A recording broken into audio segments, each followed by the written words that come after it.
আমরা বউকে একটা কাপড় কিনে দিতে পারি না। আমাদের এই লজ্জা, আমরা মুখ দেখাইতে পারি না প্রতিবেশীদের কাছে। প্রতিবেশীরা যদি আমাদেরকে দাওয়াত করে আমরা যাই না, জানি অন্যরা টাকা দিবে, আমি দিতে পারবো না। এর চেয়ে লজ্জা আর হইতে পারে না। বাবা মা যদি বলে অসুস্থ, বাবা তুই চাকরি করস, কয়েকটা টাকা দে, লজ্জায় বলতে পারি না। অনেক সময় বাবা মার ফোন ধরাও হয় না। আমাদের ভাত নেই, আমরা ভাত খেতে পারি না। আমরা বউকে একটা কাপড় কিনে দিতে পারি না। আমাদের এই লজ্জা, আমরা মুখ দেখাইতে পারি না প্রতিবেশীদের কাছে। কিন্তু আমরা 12,500 টাকা পাই না, আমরা বাড়ি ভাড়া দিতে পারি না, আমাদের সংসার চলে না। মাত্র 10 দিন 12 দিন পরে আমাদের ধার করে চলতে হয়। আমরা মাস্টার্স পাস করে আমরা ডাব বেচবো, বাদাম বেচবো। ভাই আছে লজ্জা, আর বলতে পারতাছি না ভাই। কেউ দাওয়াত দিলে আমাদের মাথা নিচু করে রাখতে হয়, আমরা পরের দিন তার সামনে মুখ দেখাইতে পারি না। আমরা শিক্ষক হয়ে কেন এটা করবো? আমরা এমপিওভুক্ত শিক্ষক হিসাবে সন্তানের কাছে লজ্জিত। আমরা এমপিওভুক্ত শিক্ষক হিসাবে আমার বউয়ের কাছে লজ্জিত। আমরা এমপিওভুক্ত শিক্ষক হিসাবে আমার বাবার কাছে লজ্জিত। আমরা এমপিওভুক্ত শিক্ষক হিসাবে আমার মায়ের কাছে লজ্জিত। 12,500 টাকা থেকেও 10% কেটে নেয় সরকার।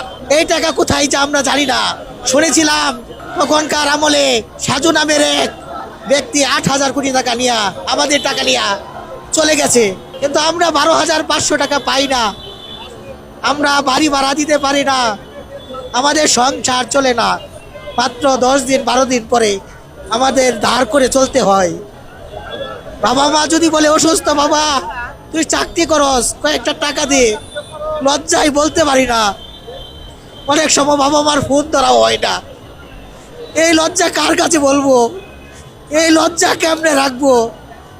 আপনারা বলেন, আমরা শিক্ষা দেই, আমাদের শিক্ষার মাধ্যমে আপনারা উপদেষ্টা হচ্ছেন, আমাদের শিক্ষার মাধ্যমে আপনারা সচিব হচ্ছেন, আমলা হচ্ছেন, কিন্তু ট্রেনিং এর নামে আপনার হাজার হাজার কোটি টাকা কেন লুপাট করছেন?